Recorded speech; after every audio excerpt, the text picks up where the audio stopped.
This is Architect Mhykee, CEO of ITC, and we are in P1U in Laguna, and I'm on the mat footing one or the MF1. This is our first major excavation and foundation works.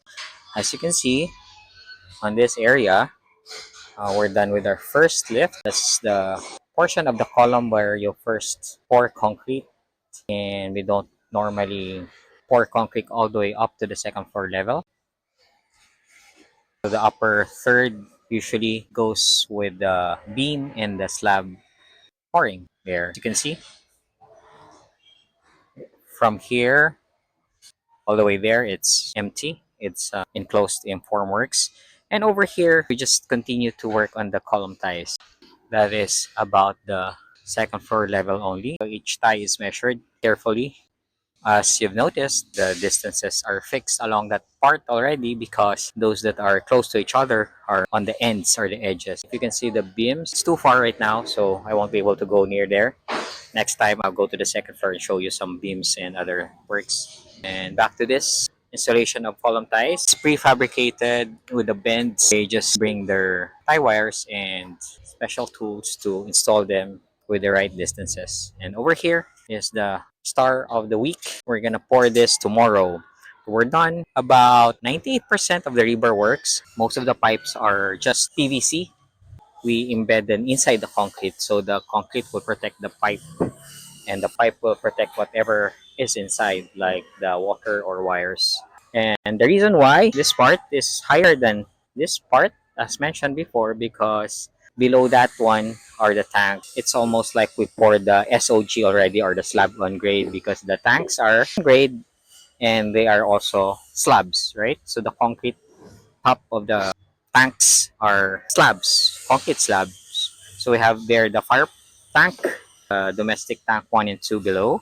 So we can rest the scaffolding well since we have tanks in that area. And for those that we don't have tanks, we have these swalers that we use for our, there they are, the I-beams we use for our sheet piling support, since all the way there are no central supports or columns that could support the sheet piles to collapse inward, so we had to place them on the corners. I hope you've seen them in our previous video. Again, it's a review for those who just watched it. So we had to place them on the corners. I hope you've seen them in our previous videos. Now they're here and we place them over the FTV. Again, it's a review for those who just watched. It's footing tie beam, holds the columns on the lower part, just like the beams on the upper part. It has almost the same function, but it just installed down there, prevent the legs or the columns from opening up or moving independently from the others. We also used some of the whalers over there inside for the portions that don't have concrete tanks. And we normally don't do that. We normally pour first the slab. So I think in about 2 weeks, pour the slab over here. So it's gonna be a clean site now, easy to walk around without, the mud. And MF1 will be finally complete for the ground floor. At least we're gonna walk on concrete while we go around. I think that's it for this area. I'm gonna go to MF2 now, or mat footing. Welcome to MF2, and this is the shear wall for the elevators. Look how closely knit they are. The rebars are so close to each other that we need special or smaller aggregates to pass all those to avoid inside the concrete. And we have a little problem here. We have about 6 sheet piles over there that will be hard to extract. So that's a site error.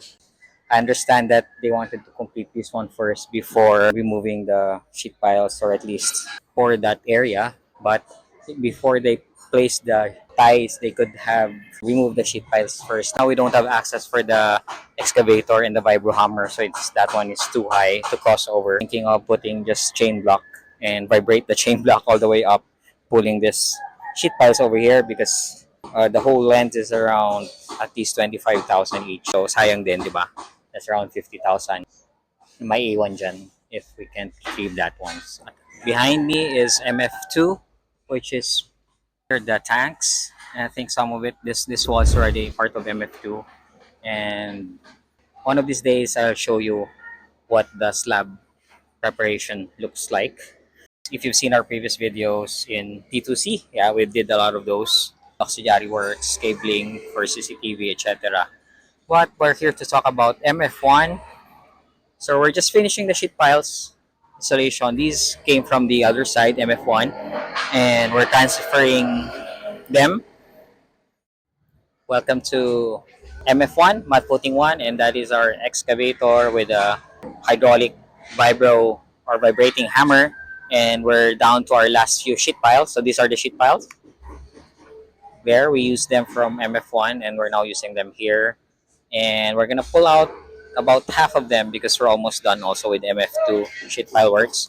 As you can see here, the sheet piles are continuous there, all the way there to the end. And on the other side, I'm not sure if you can see it, but it's almost done except for the gate area and the end. So we're gonna finish it.